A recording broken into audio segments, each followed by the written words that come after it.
Hello, everybody, and welcome to another week of the Beyond Parody podcast. My name is Dan Dillon. I am your host and the CEO and founder of Not the Bee, and I am joined by our normal panel of Robin. Hello. Our editor-in-chief, Joel. Hello, hello. Tech guru, Mr. B. Hello. And we have a very special guest. He is on the cover of the Babylon Bee's Sacred Texts, Kirk Cameron himself. Wow. What a claim to fame. Did you know? That's a bucket list item right there. Check. Kirk, did you know? Or indictment. I don't know. I've been the brunt of many of your jokes. And the only reason that I love it is because they're so funny. They're just so good. Well, we're gonna get into some that you haven't heard before too, because we actually have a forum on the Babylon Bee where our subscribers can pitch headlines that hopefully get picked up and published, and we have a whole treasure trove of Kirk Cameron headlines that didn't quite make the cut, but we're gonna actually present them to you today for you to be able to read. This is awesome. And could you text them to me later so that I can read them to my kids?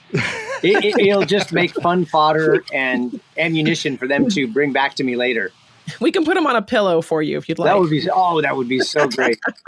Yes. It's kind of funny on the B forum where our subscribers have like this private, pitching headline pitching forum. You're kind of like a Chuck Norris joke on there. I know. I don't know whether, if it wasn't me, I'd probably laugh harder, but I know that I am the subject of people's funny jokes. And so, it's in like, a good way.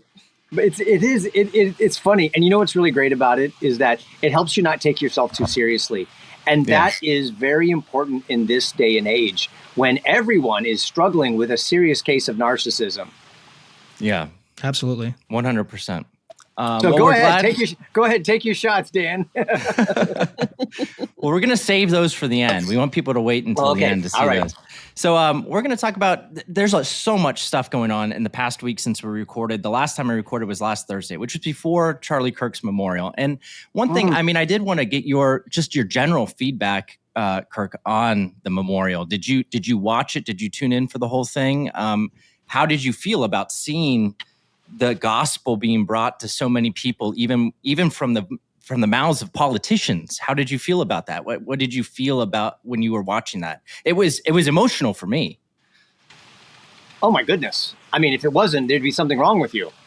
Right. This was one of the most beautiful revival meetings on a worldwide stage, broadcast to international communities and hundreds of thousands, millions of people shouting, "We love you, Charlie," and even going so far to say, "We are Charlie," carrying on the legacy and the mission of this good and godly man. So, it reminded me as I watched it on television. I did not go there to Phoenix or in Arizona. I can't remember. Maybe it was in Glendale at the State Farm Theater. Stadium. It reminded me of when I watched The Passion of the Christ for the first time in the movie theaters when it came out. I waited until after the rush was gone, and I went alone because I knew it would be so emotionally impactful for me as a man who's been transformed by the gospel to watch my Savior suffer and die. I mean, it was the movie that doesn't allow you to finish your popcorn and your sleeves are soaked with your tears. And I didn't want to talk to anybody during that movie or after the movie. And that's how I felt with the Charlie Kirk thing, except for the very end. I watched it. I watched most of it. I want to sit down later and I want to watch all of it without distraction, with no commentaries from people, because it so impacts me as a Christian and as someone who is not waiting, as Charlie said, for Jesus to just get us out of here. Quick, it's getting bad around here. Come on, quick, beam us up, get us out of here. I'm looking to be salt and light in the culture and be at the heart of revival when the family of faith wakes up and recognizes who we are in Christ,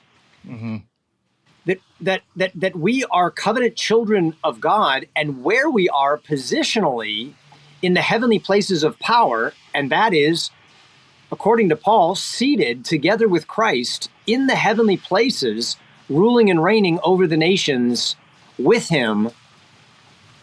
And if we really understand and embrace that, we could begin to see the beautification and the heavenization of a sinful and lost world in our lifetime. And that's what I want to do. That's what Charlie was all about with his work through Turning Point. And that's the mission and legacy that people want to carry on. Kirk, I love your journey from, we all know you from the 80s, but we all know you from yesterday as well. It's not like a lot of early stars kind of pop up and then their lives become interesting. There's kind of a pattern you see, but following you over jail, the years, drugs, marriages, kids, no marriage, whatever. I know, I'm sorry. It's not funny, but you guys you're a funny show. So I think I'm supposed to tell jokes and laugh. I'm sorry. That's inappropriate. No, but it's been so inspiring to watch you over the years, as someone really as a light to so many people who are like, oh, Hollywood's XYZ, but you kind of break the mold on that. And hearing you speak right now just reignites that your mission was not 30 years ago. It's happening right now. That is, it's something I'm so grateful for. By the way, Hollywood, what did you call it? What did you say? Oh, XYZ. It's not XYZ, it's LGBTQ. They changed it. Yeah. But that's something that I am so grateful for. None of us wants to spend the second half of our life trying to recapture what we used to have in the first half of our life. That's just a terrible feeling of your feet are slipping and your grasp is loosening. And what was kind of interesting for me is that my first half, I'm 55 this year, and I'm now a grandfather, kind of crazy, right? Congrats. Mike Seaver from the 80s is a grandpa. But back when I was on Growing Pains, I was an actor who never really wanted to be an actor. I wanted to be a doctor. I love different subjects in school than, drama and stage. I loved history and math and science. I wanted to be a biologist. I wanted to be a surgeon. And I always wondered when Growing Pains ended and I grew up what I would do with my life. And it's so interesting because I was an atheist. I became a Christian. I've never been politically involved, and I'm not a politician yet. I find myself today talking in interesting places like churches and in Congress, in the Library of Congress, about political things, about faith, about the intersection between faith and culture, all kinds of things. And I'm so grateful that the Lord has not put me out to pasture, that there's still great things that I can do. And I think part of that is recognizing that we as the family of faith are not to have a vision of escapism and defeat culturally, but a vision of victory and recognize the historical, biblical, redemptive plan that has always worked, the strategy that's never failed on every continent and in every generation it's ever been applied. And I hope and pray that we're getting back to that. And it's called a revival. It's called a great awakening. And we're due for another one. And speaking of revival, I've got a couple of quick clips, about a minute each, that I want to watch that are kind of some of the most impactful ones. This clip, the first one I'm going to show, is Marco Rubio sharing the gospel in 90 seconds. And, in our lifetime, wow, to see, a politician up on stage saying things, we have orators among us that we didn't necessarily even realize that we had, because I feel like the shackles of political correctness have been on, on so tight that people haven't been able to speak freely. And I saw this speech in particular, in this particular segment of it, as like the shackles being released. So let me share this clip real quick. Yeah, let's see it. And let's react to it. His deep belief that we were all created, every single one of us, before the beginning of time, by the hands of the God of the universe, an all-powerful God who loved us and created us for the purpose of living with him in eternity. But then sin entered the world and separated us from our Creator. And so God took on the form of a man and came down and lived among us. And he suffered like men. And he died like a man. But on the third day, he rose unlike any mortal man. And then Come on, this is a Billy Graham crusade. And to prove any doubters wrong, he ate with his disciples so they could see, and they touched his wounds. He didn't rise as a ghost or as a spirit, but as flesh.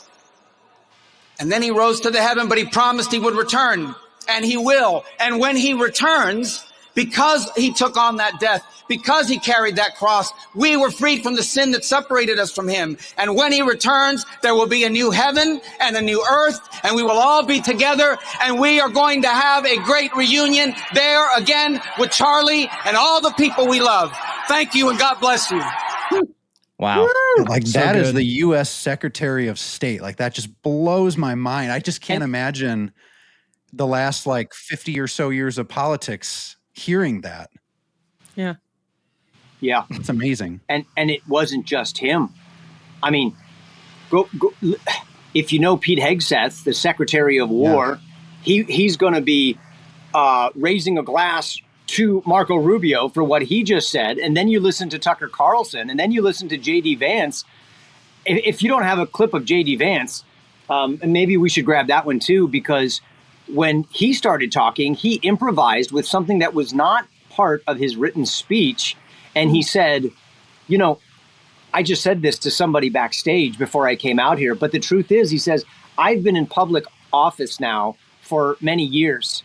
And he said, I have spoken more openly about my faith in Jesus Christ in the last 10 days since Charlie's death than I have in all the years of public life. Mm-hmm. I mean, Charlie's martyrdom, and I believe that is exactly what it is. Because of his courage, because of his bravery to call things what God calls it, and to put everything on the line for what he believes is going to be honoring to God and a blessing to people. More and more people are not only turning back to their faith, but boldly putting their faith at the center of their life, even in the dangerous places. And that's very encouraging. Very much so. And one other clip I wanted to share with you guys is our personal friend, me and Seth's personal friend, Dr. Frank Turek. And he was actually with Charlie at the moment that he was shot. And he was actually with him on the way to the hospital. And his entire speech is so powerful. Just you have to listen to it if you haven't listened to it in its entirety. But this particular segment of this part of his speech, I thought was, to me, it was just like it was the moment that stuck with me from the memorial. And I'm going to share that with you guys real quick. Now, I want you to know that Charlie right now is in heaven, not because he was a great husband and father, not because he saved millions of kids out of darkness on college campuses, not because he changed minds and chased votes to save the country, not because he sacrificed himself for his Savior. Charlie Kirk is in heaven because his Savior sacrificed himself for Charlie Kirk. Come on. This is on ABC News. Look at this. Look at that ABC News Live. If you're watching this, you can just see that. It boggles the mind. I mean, what a testimony. Well, and as a mom with kids, I'm looking at this and so grateful that we're starting to get back to having good role models on primetime television that are talking about values and religion and kind of providing a permission structure for, I don't want to say the word cool, but J.D. Vance is kind of cool. And Marco Rubio, like these aren't your grandparents. These are, I mean, J.D. Vance is in the meme world, you know, he's out there. He's funny. He's the ultimate meme. And so I have teenage sons who followed Charlie Kirk really closely. And to have them now see what's happening on a national stage has been really, I think, helpful for them. And we had them watch and listen to the memorial. And I was so grateful. I hate to say that Charlie had to die for us to have this moment. I hope there's more of these that just happen spontaneously, these giant stadiums full of people. But it was beautiful to watch. I agree. I agree. And I think the most important thing for us to consider right now is what we do in the wake of this. I mean, if you think of the death of Jesus Christ, he was not the first politically controversial person in his generation to die persecuted as a religious heretic, which Jesus was persecuted as, right? They called him a blasphemer. They said that he was filled with demons, and they killed him to get rid of this radical, so-called. But that was a turning point in the history of the world. The redemptive story pivots at the death of Jesus Christ. It's then followed by his resurrection and the pouring out of the Holy Spirit at Pentecost. And then the disciples go and change the world, right? Jesus only came to Israel. He never stepped outside of it. He only came for the lost sheep of the house of Israel. He even told his disciples, don't go to the Gentiles yet. First, you need to go to all the cities within Israel. And that became the turning point for the redemption of the world and the foundations of Western civilization. And what I think we need to recognize right now in this moment is that Charlie's death is not like any others. It was the death of Charlie Kirk. And many of us have been personally impacted by the discipleship that we have received from watching Charlie, not only his teachings, but how he lived his life and the way he engaged with young people. And now is the turning point, I believe, for this generation in America to go and do likewise, to impact the generation as salt and light the way that Charlie did. Let's not let this just be, a tragedy and an inspirational moment listening to speakers, but an earthquake that shakes the very core of us that's now going to ripple out to the ends of the earth. Yeah. And I think that, Charlie prided himself on supporting and encouraging people to debate and to enter the public square and have free speech and to say what was on their mind. Right. But I think that maybe he didn't realize that his legacy is going to become not just a freedom of speech legacy, but a freedom to speak freely about religion, which we have not had. Whether it's legally protected or not, it's like in the public square for people to actually be able to freely speak about these things that you see on the stage at the memorial is something that like we weren't expecting to be unleashed. We weren't expecting it. Right. And that is one of the most profound changes I've seen right now is how are the people that are religious, that are on the right side, on the right in American politics going to respond moving forward? Was this a one-time event, or have the shackles actually been released? As I had said before, I think the shackles have been released. I think that people are going to be emboldened by this. And it is, like you said, I mean, it's aptly named. It's a turning point. There was the before, there was the BC, and then there's the AD. It was a turning point in history for Jesus, and it's a turning point now, I feel like, in our country. There was before this event and after this event with how we had our discourse about religion in public in this country. Yeah. There's been so much more boldness. You see it, and people are being drawn. I've seen so many people on social media who have said, hey, I'm an atheist, I'm a Muslim, I'm an ex-Muslim. I've lapsed from church. I grew up in the church, but I fell away from it. And you're seeing these people saying, there is something here that's like a magnet it's pulling me. It's pulling me. And I've been thinking a lot about John 12:24, where Jesus tells his disciples, he says, truly I tell you that unless a grain of wheat falls to the ground and dies, it remains a single seed. But if it dies, it produces much fruit. And what we're seeing right now is the stirrings of that. And it's happened many times in history. There have been these turning points throughout church history, throughout human history. Jesus is the ultimate turning point of human history at the cross. But it has been amazing. If you would have told me a few weeks ago and said, hey, all of these things were going to happen, just all of these people were going to be drawn to the gospel through this man, through what happened, this act of violence, I might have not believed you, but I'm seeing it, and I'm seeing people responding to the gospel. It's encouraging in the midst of tragedy. There's this hope of resurrection and of new life that's bursting through the message of death and destruction. Yeah. Can I just say I love Pastor Joel? Thank you, Joel. Pastor Joel.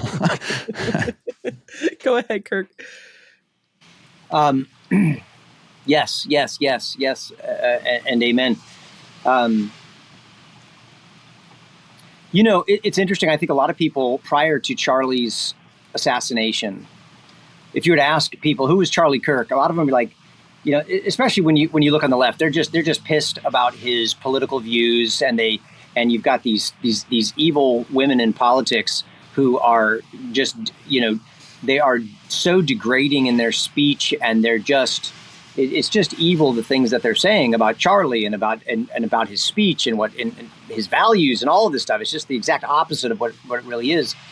And they like to lump him into this political category. But since his death in particular, and the memorial to his life, it became abundantly clear that Charlie was a faith guy. Mm-hmm. Charlie wasn't just a political guy. Yeah. Turns out that the closeted faith of others is now throwing open the doors and rushing out to the front of the stage and talking openly about the gospel. This is so cool. I wonder if there is going to be more focus placed on Jesus Christ after Charlie's death than what am I trying to say? It's almost like people, because of Charlie's death, are forced not just to stop at thinking of Charlie. They've got to now wrestle with Jesus Christ. Because at the heart of Charlie Kirk, according to all of his friends and everybody that knew him and the entire leadership of our country, Charlie was about Jesus Christ. Right. And that's just so amazing to me. Don't wrestle with Charlie. He's just a servant and an emissary of the one you really need to deal with. And that is the King of Kings. That's well put. It wouldn't have been the way that I thought about it. And, you know, and we had a personal relationship with Charlie, and I saw it in him, but it's like, you know, what Charlie was to the world, it seemed like, was these viral TikTok clips of him, you know, like shutting down people who have really bad arguments and all this other stuff. And it seemed very political. It seemed very political, but it was like, there's so much more depth there, which is really what makes him such a remarkable human being, is that you can be, it's like you're famous for one thing, but that's just like such a small fraction of who you really are. And that was, I think, another blessing in all of this is that more Charlie Kirk videos are being watched right now than ever before. Yeah. More people are watching John MacArthur sermons than ever before. More people are interested in who Charlie Kirk really was all about, and they're not limited to 60-second reels and shorts on social media platforms. They're watching the whole speech. They're watching the whole interaction, and showing that he was never about shutting people down and winning an argument. That was easy for him, right? I mean, that's just like a rhetorical MMA match. Right. And Charlie was he was a beast at that. But he understood that his speech was to be seasoned with grace so that it would benefit his hearers. He genuinely wanted to open their eyes and their ears. Sometimes that means pulling the rug out from underneath your opponent's argument so that they can see the frailty of it. And then he would want to lead them to the truth that would actually give them what they were looking for. And false systems never can deliver that. That's why the left is generally so angry and unhappy, because despite all the promises, it never delivers. But the gospel always delivers in spades. Speaking about the left being angry, they're angry. That's a good transition. That's a great transition. They're always angry. And this last week, the thing that they were the most angry about was that a late night talk show host missed 3 days of work. Time out. Can I interrupt? Before we get off the topic of the left being angry and Charlie Kirk, there is an intersection here and a contrast that must be recognized. How many riots were there over the death of Charlie Kirk? Yeah. How many Zero buildings and businesses were set on fire because of the death of Charlie Kirk? How many cops were spit on for not doing their job and properly protecting him after he died? Zero. Yeah. What did we see instead?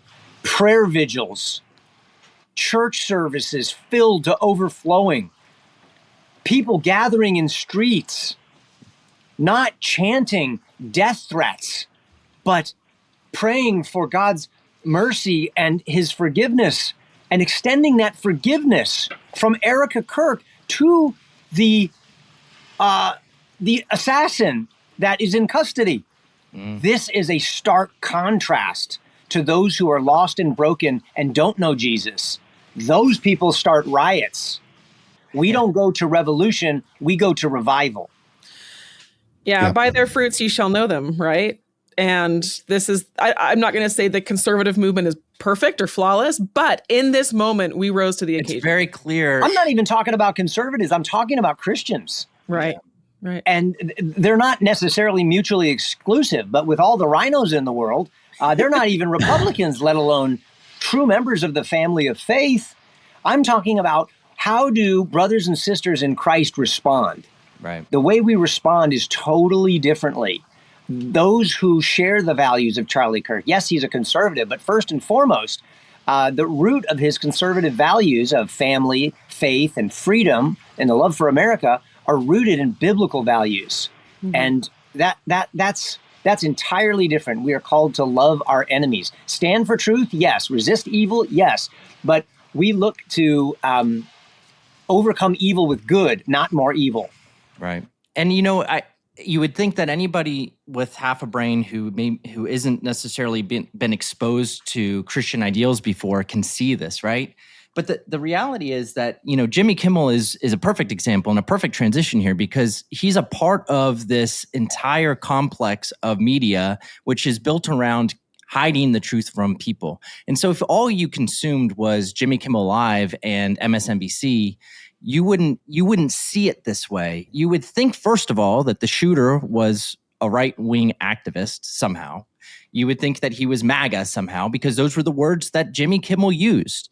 And it's insane. Our education system, in our media especially, those two things blind people so much to it. But it's like, it's so clear. The memorial service, it was so peaceful and it was so positive. The message was so clear. You would hope that those people who are still kind of stuck in that world, in that echo chamber, they are seeing the light for the first time. They really are. They're seeing that light for the first time. Yeah, the light is shining on them. I'm not trying to be super spiritual or be a jerk here by saying this, but to me, the question comes into my mind. He's like, well, if the light is shining on them, if they see the light, why don't they respond to it and go, oh, man, I've been wrong this whole time? Well, I think there's a profound spiritual reality behind their unbelief and their rejection of what it is that they're seeing, because they have eyes that can't see. They have ears that can't hear. Jesus talked all about this. They have blinders on their eyes, and all the light in the world doesn't produce vision for a blind person. Right. And what they need is God to open the eyes of their heart. They need to be able to place their faith in Christ. Once they do that, oh man, it's game over. Then they not only see that, but then they see their own sin and their need to repent and believe the gospel. And that could result in the loss of all of their friendships, of their contracts, of their pride and everything else. So it's a very, very, very difficult thing to get someone like Rachel Maddow or to get someone like Jimmy Kimmel to do it. In fact, I think it's impossible. And the only person who can do that is the Lord himself. Yeah. I'd love to hear your perspective, Kirk, as someone who's worked in this industry. What is it really like, on set, in the community? When I live in a relatively liberal neighborhood, so when I'm out with my neighbors, just as a microcosm, if I say something political, I know I have to kind of hide some of my political beliefs because the community here can be a little liberal. In Hollywood, is there just kind of this assumption that everybody believes one thing? And if you pop your head up above that, you're, like you said, you might lose your contracts, you might lose your jobs. Or do you feel like there's a break now where people it's starting to become more okay to be religious or to be conservative or to vote for Trump and say these things in Hollywood? Or is it just the lockbox that it's always been? Oh, wow. Well, look at this little chart I just put up. Yeah. Let's see. What's it say? I'm going to put on my glasses. Left-leaning guest list of late night shows. The left column is the number of liberals and Democrats. The right column is conservatives or Republicans. And this is tracked from January 2023 to July 2025. So do they think one way? The one Republican Colbert had? That's what I'm wondering. Because I've seen this chart floating around, but I've been thinking that who Joe was Manchin? the guy? Joe Manchin. These days, they probably consider Bill Maher a conservative. Yeah. I like that Trevor Noah has no one. I think that the general impression that I have, being somebody who's grown up in Los Angeles, lived there, and worked there, is just as you've laid it out. You stick your head up out of the foxhole as a conservative, especially as a Bible-believing Christian, and you're likely to have your head taken off. Mm-hmm. And people are absolutely loyal to those who will give them their paycheck. Makes sense. I mean, it's human nature. Everybody wants to survive. And so people are willing to turn into chameleons, even if they think one thing, they don't say it out loud. And it's interesting because it reminds me of how, we talk about people coming out of the closet today, or someone who's no longer closeted about their sexual preference. And it's interesting. They're so far out of the closet now that you become insta-famous if you change genders. I mean, it's like L and G aren't even that controversial anymore. Now, it's you got to go full B or T. You got to go deep. you got to. But you know what? You know who is in the closet now is a lot of Christians and conservatives in places like Hollywood and Washington, D.C. and other places where there's big power and big money involved. But I will say that I am seeing more and more people emboldened to be honest about who they really are and call things what they really are. And I'm really excited about that. I'm starting to see Christians come out of the closeted. I'm starting to see conservatives be not so private about their values in Hollywood. And that's really exciting. And it's terrific when you see shows like The Chosen being the phenom that it is, when you start to see movies that come out, when you see artists and public influencers like Charlie Kirk and others who not only champion the faith, but even those who are just sort of friendly toward the faith. I'd put Donald Trump there. I don't know him personally. I've never actually met him personally. But the things that are happening now are things that I am 100% sure would not have happened 4 years ago under a different administration. Yeah. There is an opportunity for the family of faith, genuine believers, to advance what is true and beautiful and good because of those who are friendly toward Christianity in America and the values that made it so great. Yeah, and we just saw this past week, the revelation that YouTube, we all knew this. I mean, we were the victims of it, but that YouTube was actively censoring conservatives and Christians again, being lumped up with that. Dan, that was a conspiracy theory. Of course it was. It was a conspiracy theory. And the suppression was coming directly from the Biden administration. And, right now with the Jimmy Kimmel firing, you have the left, complaining that, this is authoritarianism, this is fascism, this is whatever they want to say. But they loved it when Tucker Carlson got fired. They loved it when Roseanne got taken off the air. And Gina Carano. What do you guys think? What do you guys think about that? And I don't know. Maybe this is like an off-air conversation. But what the heck? We've even had family discussions around the dinner table, saying, "Well, hey, wait a second. Was this government pressure on ABC or Nexstar to get rid of Jimmy Kimmel, and that would be bad? Or was this really the decision of a private company to say, hey, you're not supporting our values. We don't like what you're saying. And we're just going to fire you the same way that, any business owner can fire an employee." What do you guys think? I think, real quick, and then I'd love to hear what the other two guys have to say, but I think it was both. I think the private company, his ratings were bad. They were getting a lot of fire, but I do think that the FCC chairman, Joel, what's his name? Thank you. I think he muddied the waters. I think if he had not said anything, they probably would have pulled Kimmel for a little bit and suspended him. But because he put his finger on the scale, it did seem to imply. I don't actually think they were really putting pressure on him. I don't know. I'd love to hear what other people have to say. Well, there was a report that said that it was more so advertisers that had called. They had affiliates like Nexstar that had called them, but there were also advertisers that were saying, "Hey, we don't want to be associated with this, or we don't like this." And that was interesting because what was happening there to me did sort of mirror what you saw with cancel culture in 2020 around like BLM. You had these other private advertisers, these big corporations that were saying, hey, we don't agree with with what's being said here.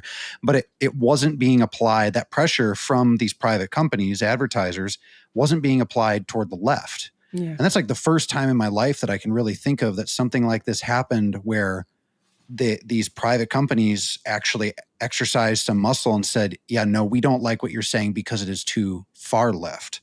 And that to me was an interesting. Now, I don't know how the White House statement, the FCC statements or Trump statements, how that played into it, but it was interesting to say the least. It was interesting to see the meltdown as well that came from it. I mean, we didn't see anything where there was where there was actual pressure in the sense of like, if you don't do this, we are going to do this.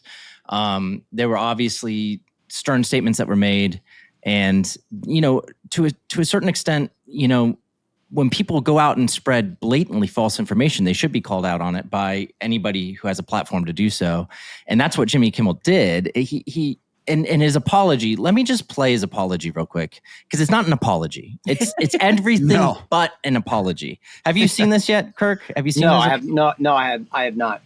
It's about 1 minute long. So let's just listen to what he has to say, because it's definitely not an apology. I don't know, who he was really speaking to here, but let's watch it and see what we all think about this. It's like when I spend too much money, I don't apologize to my husband. I just right. I don't think what I have to say is going to make much of a difference. If you like me, you like me. If you don't, you don't. I have no illusions about changing anyone's mind. But I do want to make something clear, because it's important to me as a human.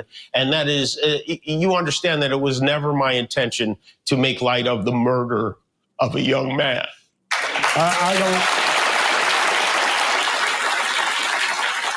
don't think there's anything funny about it. I posted a message on Instagram on the day he was killed, sending love to his family and asking for compassion, and I meant it, and I still do. Nor was it my intention to blame any specific group for the actions of what it was obviously a deeply disturbed individual.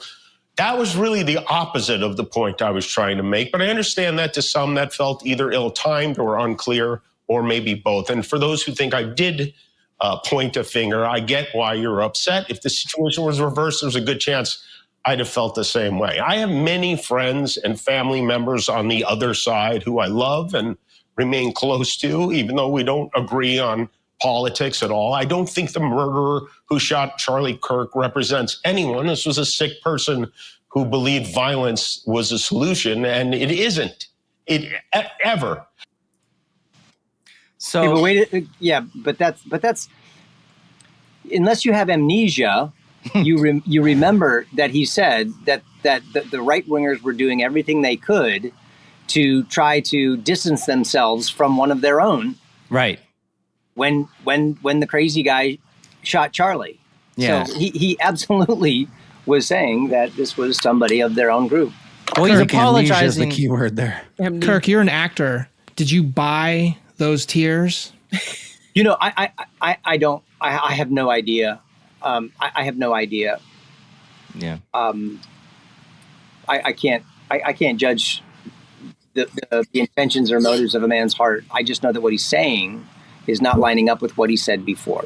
Yeah. His apology wasn't even apologizing for the right thing. Again, and it wasn't really an apology. It was almost more like, I'm sorry if you were offended. It wasn't. Yeah, I've said that to my wife many times, and it never goes well. Sorry if you're offended. Yeah. I'm sorry you got upset. No. Yeah. I'm sorry you misunderstood me.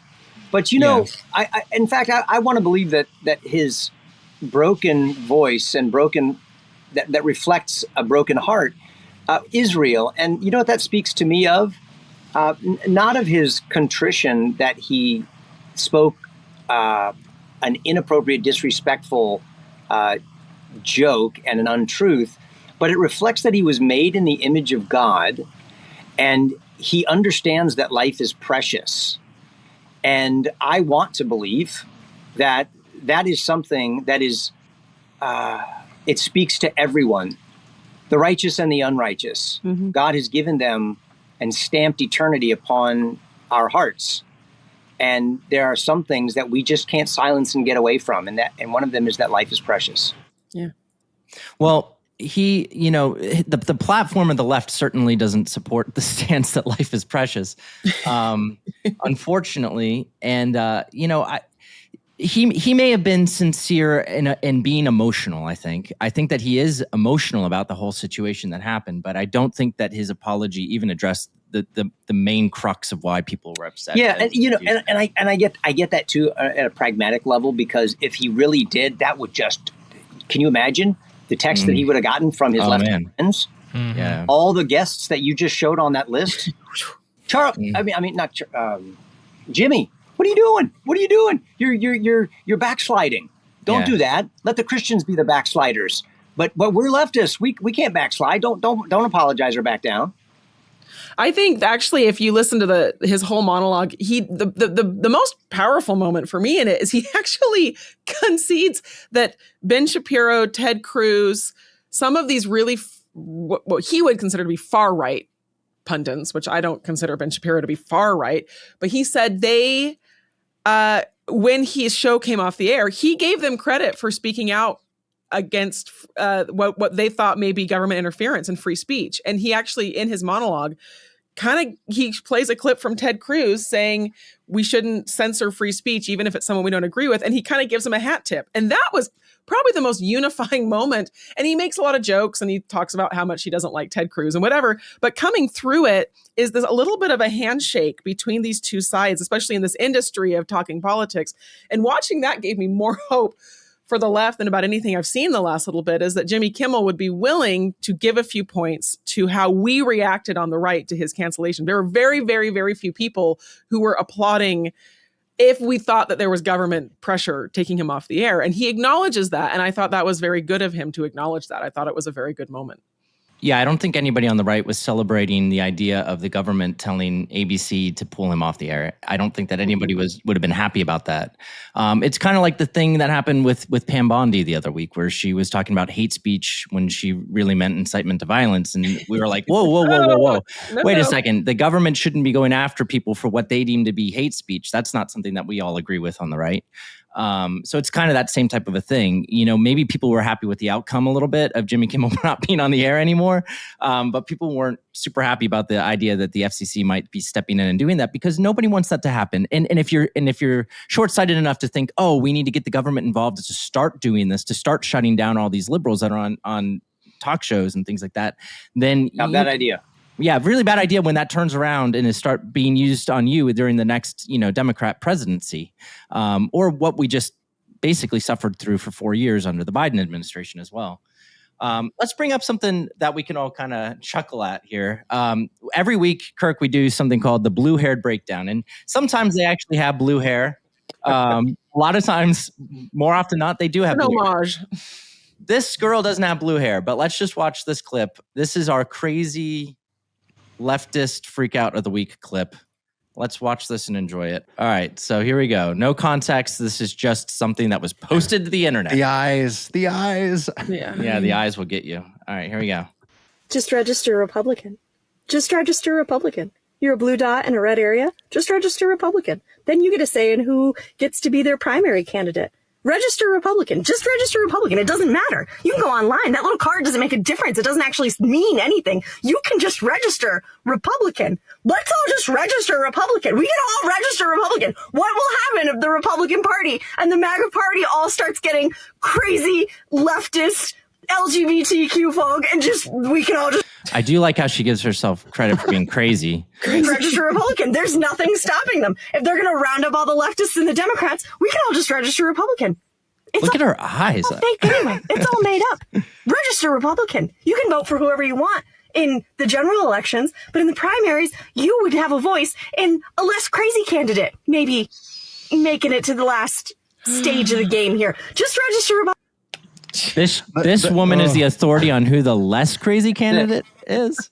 The way that she leans in, if you're not watching this, you can't appreciate it. But the way that she leans in reminds me of how my toddler films herself on her phone, like her forehead just leaning in. Yeah. This is the eyes. She's Kirk. got, like, this is the eyes right here. Yeah. Yeah. Well, that's interesting. You know, there are all sorts of underhanded strategies that you can do. And hers is, let's plant moles. Let's become moles and just plant ourselves in, enemy territory. And let's fake them all out to think that we are them. And then we're going to turn on them, when they least expect it. So, it's tempting to want to let the ends justify the means, but I think that if we do that, it always will turn around and bite us. Mm-hmm. What we need to do is be principled people. I think we need to speak the truth. We need to live out the truth. We need to do the right thing. Overcome evil with good, not better deception. And we need to trust that there is a sovereign God in the universe who's working all things together for good. You know, if I was alive 2,000 years ago and I could have prevented the crucifixion of Jesus or the martyrdom of Stephen or, the death of some hero, Braveheart, I probably would have tried, just like Peter did. You know, we're not going to let this happen. And what did Jesus say? Get behind me, Satan. Yeah. What's going on there? And so we've got to look at everything and say, do I really believe that if things had gone differently at the last presidential election, or do I really believe that if Charlie Kirk had not gotten murdered, that I could have come up with some alternative plan that would have produced a better result throughout all of eternity to the praise of the Lord Jesus Christ? I would be a fool and arrogant to think that I could. And so at the end of the day, I think we must have as our playbook, honor God and love people and trust the results to the Lord. Absolutely. That's the most profound reaction I think we've ever had to one of these crazy people ranting. That's true. I'm sorry. No, I listen to them and I want to see their point of view. I want to understand why they're doing what they're doing, because they're not all unintelligent. But just because you have intelligence doesn't give you wisdom. That's what I keep trying to tell my kids with Alexa and Siri and ChatGPT. They have intelligence, but they have no wisdom. No wisdom. Right. They have no wisdom. That's why God gave kids parents. Yeah.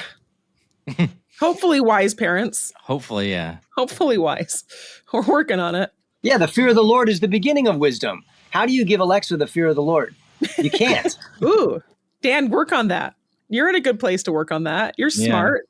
Our staff was talking a little bit about AI training models yesterday, I believe, and how they need, instead of human training off of human data, they need to have a higher standard, a moral constant. The only way you can get that is by training an AI to think the way that the one who created the universe thinks. And so it's an interesting experience. And I don't know, there's a whole bunch of stuff. That's a whole separate tangent. But yeah. Hey, can I, that reminds me of something. Can I just throw something in? Cut it out if you don't like this.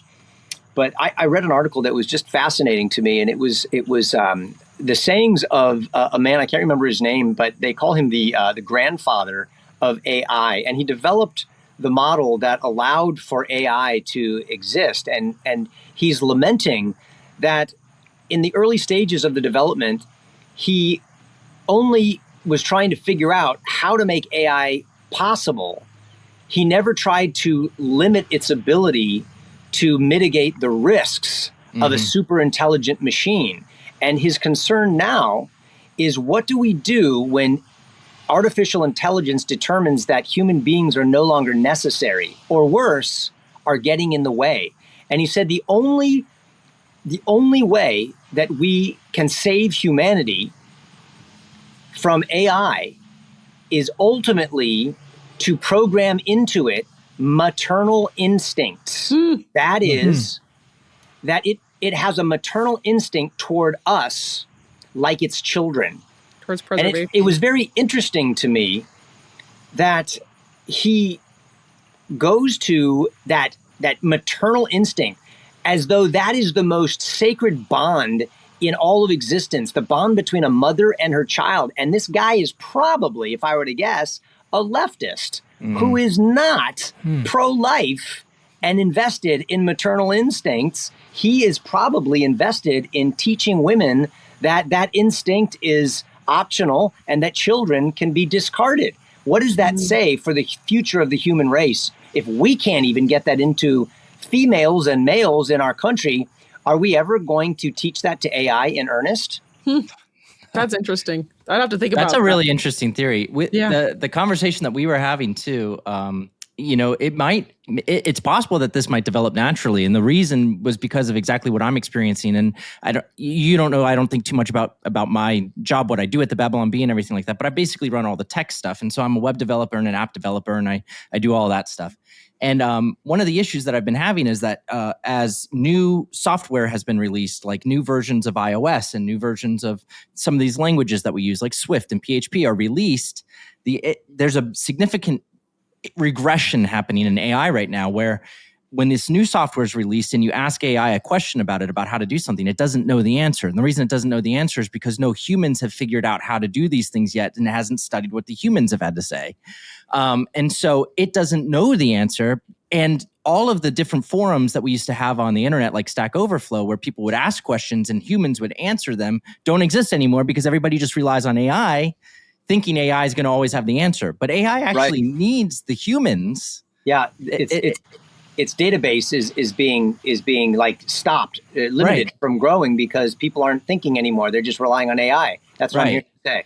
Yeah, and so it actually, mathematically, this actually leads not just to stagnation, it actually leads to regression, where it will start interpreting its own data that it publishes as good, which is not good, and then takes that as verbatim fact, and then it gets worse and worse and worse and worse, and the answers actually get worse, which is actually something that I'm personally experiencing with AI right now. So who knows? Maybe AI will and I think, Joel, you said this in our group chat. Maybe this is where the Matrix comes in. They need to incubate us. They need to keep us alive. They need humans because they need us to run Stack Overflow and ask questions about programming languages. Yeah, that's super interesting, isn't it? I mean, just to speculate about these things and where it's all heading, because what jumps into my mind is that essentially, one of the things that atheists love to accuse Christians of is circular reasoning, that you guys like to quote the Bible to prove the Bible. Well, now you've got AI quoting AI to prove AI. Right. And so what I like to say is that circular reasoning is inescapable when you're talking about ultimate authorities. Right. And if AI is your ultimate authority, that's where you're going to go. And if you say, well, we're going to break out of that and we're going to have somebody else be higher than AI, okay, well, then AI is not the ultimate authority. That higher thing is. Well, what is it going to be? And what we say as Christians is that untrue circular reasoning is viciously circular. It ultimately is going to destroy itself. But Christian circular reasoning is virtuously circular in that it gives us an objective standard for truth and morality and goodness by which we can live and build worlds and enjoy. Right. And so just pick your circular reasoning. Which do you want it to be? I think circular reasoning. There's so much. This is such a fascinating conversation. AI is at its core agnostic. I don't mean religiously agnostic. I mean, it tries as you program it, but it is not objective because it pulls from a lot of sources that are subjective. And so I've now gotten in when I'm typing something in a chat GPT, I say, omit left-leaning news sources or omit. Good luck with that. Yeah, right.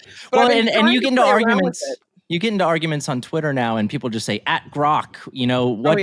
What's this? Yeah. And is this true? If you look at Grok's, training data, Grok it's Reddit, and Wikipedia. Oh, Reddit by a factor of like 200. It is. And if you've ever been on Reddit, and I've spent a lot of time on Reddit, unfortunately, not within the last 5 years. I don't recommend it. No, I got off, but it is. I don't say this as someone who is politically bias, it is a cesspool of the worst of humanity. If you think X is really bad, go on Reddit, and that is where AI is pulling from. And it is, we do not let our kids on Reddit. It is. What do you guys think is which AI system do you think is probably the most legit to use? I like ChatGPT.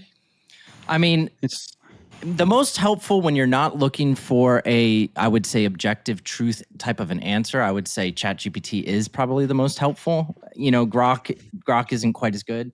I think there was an attempt early on to make Grok a little bit more reasonable and a more objective, but I've honestly not noticed that it is any different now. No. Basically, all of them, if you look at the charts of where they're trained, it's primarily Reddit, and then it follows with Wikipedia. Those are the top two sources for all, Claude, Gemini, ChatGPT, and Grok, all the same. And if that's your source of information, I would say none of them are truly reliable if you're looking for anything more than just helpful information. Like if you need to know the date of something or say, hey, can I use this as a tax deduction? That's one thing. But then when you're like, asking questions about faith, I haven't found that any of them are good because they're all going to have this extreme left bias, which is innate in the sense that the training data is all, on Reddit. The only one that I found that it purposely has a Christian bias or a Christian-oriented bias is Gab AI, but even that has its own biases because there's a lot of political stuff involved with that. Various views from the founder, what's his name, Andrew Torbo. But like if you go on there and you say, tell me more about what you think is all of the world religions, which one is true? A lot of the AI won't do it, but that one is like, well, obviously it's Christianity. And that circular reasoning, another thing is as you were talking there, Kirk, I thought one of the things with the circular reasoning is that the Bible's claims continue to be proven true, like over and over and over again. You'll have a new we'll report on this on Not the Bee. There'll be a new discovery that happens where they find a piece of pottery, and everyone said, oh, this battle couldn't have happened. The Bible's totally wrong. Turns out, actually, it's true. And that happens over and over on a weekly, monthly, yearly, centuries-long basis. And with AI, it's the opposite. You end up getting a lot of slop where you have judicial clerks using AI to write up an opinion, and it ends up citing fake or making up fake case law that doesn't exist. And so what you're putting, that ultimate authority that you're putting your faith into, it's like, okay, are you going to go with something that's tried and tested and proven over thousands of years? Or are you going to go with this new kind of Tower of Babel creation of man that we created 5 minutes ago? Wow. That's really interesting. Yeah, it is dangerous to trust it too much. That's one thing that I've learned. You always have to be very skeptical, even with code and things like that. Like you have to be very skeptical. Hey, let's jump to a new segment that we like to do when we have guests on. This segment's called The Bee or Not the Bee. Yes. And you have to decide, Kirk, whether or not the headline being read to you came from our satire site, The Babylon Bee, or from our non-satire site, Not the Bee. Are you ready? And what would the difference be just for everybody's just context? One of them is made up and totally fake, and one of them is a real story that really happened. Yeah. That is it. Got it. Let's go. All right. Watch this. I'm going to score a 10 out of 10. We try sometimes at Not the Bee. We try to mirror Babylon Bee headlines to confuse people just for fun. Yeah. They're real so that's what Robin has compiled here for you. We'll see. All right, let's go. All right, here's the first one. AOC loses debate against cardboard cutout of Charlie Kirk. I'm going to say this is true. This is not. No, that was a Babylon Bee headline. Okay. You would believe it's true, though. I would believe that it's true. Okay, here's our second one. Brit paints English flags on potholes to get government to fix them. So they painted a flag on a pothole in hopes that the government will fix them. True. That is true. Very good. Isn't that insane that that's true? That's crazy. That's right. Makes them look bad. They got to step up and fix it. All right. I'm pulling here. All right. California woman charged with casting ballot for her dog.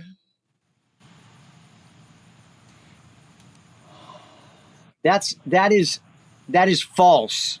That is true. That is false. No, it's false because they would never charge her for casting a California. That is perfectly legitimate in California. I've lived there most of my life. Oh gosh. Okay. Here's another one. Logo update. Democratic donkey now holds a sniper rifle. Gosh. Okay, that's false. That's false. That's a beat. That's on our site this week. All right. JD Vance to take over as host of Jimmy Kimmel Live. False. False. That'd be epic, though. I love that. Oh my goodness. All right. Survey. 77% of Zoomers have brought parents to job interviews, and 45% have parents call their bosses for them regularly. True. It's terrifying. That's so sad. Wow. So sad. Somehow true.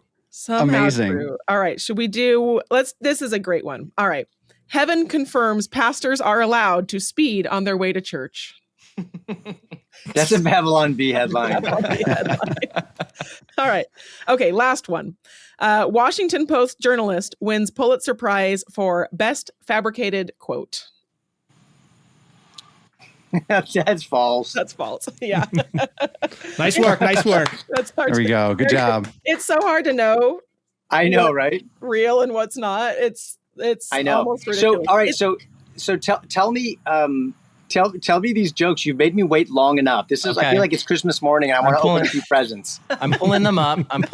So I'm going to put them on screen. Do you want to read them or do you want us to read them? It would be fun if it was in your voice. Yeah, let me read them. Love Okay, it. so I'll pull them up and I'll share them. Let me just grab them real quick and open them all up.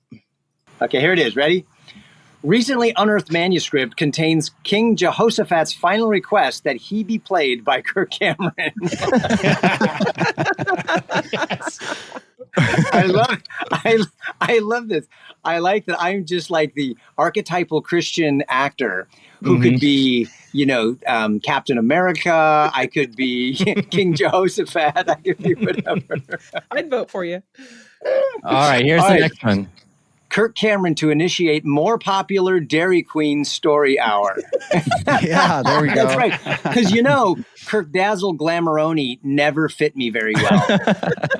That was the Babylon Bee alter ego that was created for me.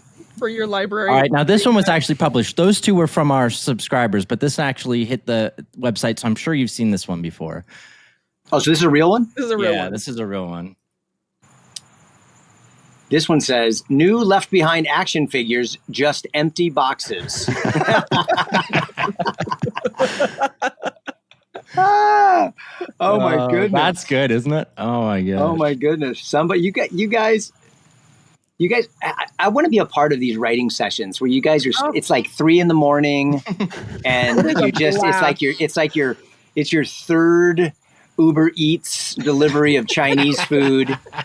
And you guys are still coming up with jokes. It's a very irreverent channel, I'll tell you that, but we have a lot of fun. Okay, here's one more.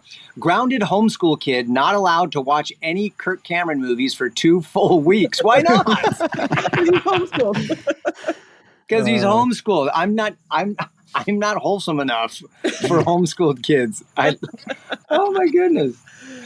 All right. This one may be blasphemous a little bit, it looks like. Yeah. With only 2, here's another one. With only 2 Chick-fil-A sandwiches and 5 waffle fries, Kirk Cameron feeds the multitude at his book reading. Milo Farmer one. Good job. Oh my goodness. Good All one. right. That was fun. We have 4 more. So if you want to keep going, we'll get through these. Keep going. These are great. Keep going. These are so good. Disney hires Kirk Cameron as prayer stunt double. I don't get that one. I guess whenever somebody prays, they have Kirk Cameron come in, I guess. They have when was the come in last and time a pray Disney instead. film had prayer? Yeah, that's Yeah. true. Yeah, and it's because they think prayer is a stunt, right? Like it's not real, I think. Here we go. Last one. Last one. Kirk Cameron set to play every role in Angel Studios' retelling of The Last Supper. That'd be a great B skit. I'm just immediately picturing goodness. that as a B skit that you can watch that on YouTube. Is so that would be funny. amazing. Who are some of those actors that play multiple roles in their own movies? Peter Sellers. Oh, yeah. Yeah. Being John Malkovich. Yeah, they're like, it's like the same guy Michael playing Myers. different roles. Yeah. Tyler Perry. Tyler Perry. Oh Yeah. yeah, that's Eddie Murphy. Yeah. Eddie Murphy. Eddie Murphy. Right. Yep. Oh my goodness, that's hilarious. Well, I consider it an honor to be made fun of by the Babylon Bee. You are a treasure trove. We love making the Kirk Cameron headlines. So the last segment of the show is typically Mr. B just asks some general questions, not about politics or anything like that, just about life. And so Mr. B, take it away. All right, welcome to the nostalgia part of the show. I was in 9th grade in 1987 when Like Father, Like Son came out. Yes. And I was definitely a huge fan of yours. I still am, but a huge fan back then as a teen boy. I must have seen that movie, 30 times. Mm-hmm. How was it being part of that film, and how excited were you when you learned that you'd be working with Dudley Moore? So I was really excited. I think I was 16 years old at the time. This, by the way, was before I came to faith in Christ. Interestingly, when I look back on some of the movies and things that I did, I kind of want to look and see what was like before Christ and what was as a new believer.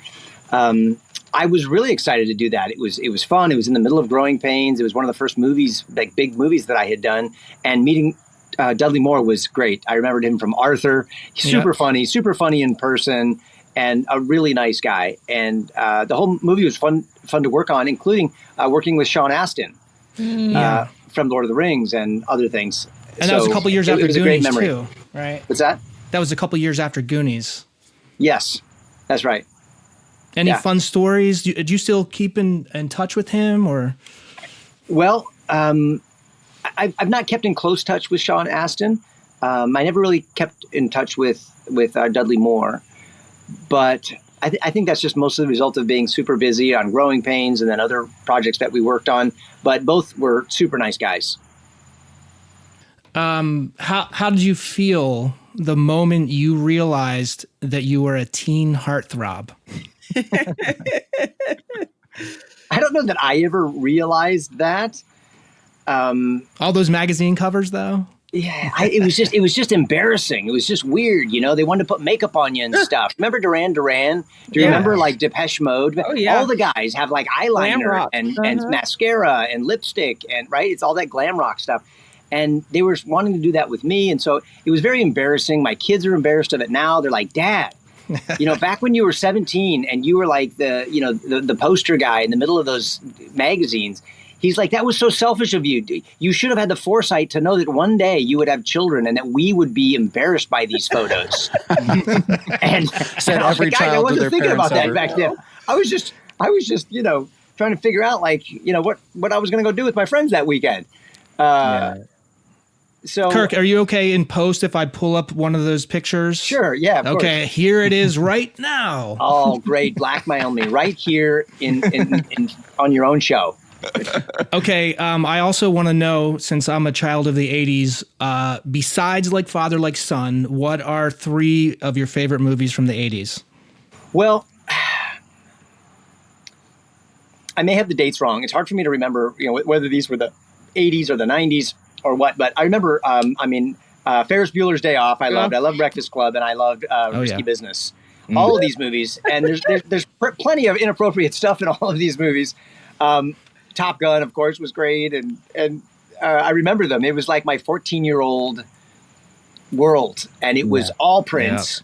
Yeah. I was such a Prince fan. Oh my goodness. Oh yeah. It was like purple was my favorite color, and and then the weird thing is that after Growing Pains, and it's probably when I got married, TV just sort of faded out of my world, and we really don't watch TV unless it's, it was like I Love Lucy reruns for our kids, or it was NFL football because we're part of the Bills Mafia. But TV and even movies are really not very much a part of my life, which is kind of ironic, but that's just the way it is. And I'm actually really happy about that because it gives me more time to be outside and in nature with my wife and my kids and my backyard chickens. I generally tend to like kids and children more than most adults anyway. Yeah. That's great. My wife is from Buffalo, so she's gonna be very happy to hear awesome. that you're. We got my wife's from Buffalo. We got married in Buffalo. Oh, that's great. It's a great town. We were there a couple years ago. I really love it there. All right. Kirk, thank you for joining us. It means a lot that you would take this much time out of your day, and hope to have you on again. Oh man, it's a pleasure to talk with you guys. It's been fun, and it's so great to know that the people who make us belly laugh are also committed to truth and committed to using satire and humor to help us understand the truth. And we can talk about real things that actually matter. So thank you guys so much for having me on. Thank you. Thank you. Bye. All right, bye. There he is. There he is. Hey, Bye. Oh, he's gone. Oh, that was He's gone. fun. He's gone. All right. Thank you for joining us this week for Beyond Parody. It was great having Kirk with us, and we hope to see you guys next week.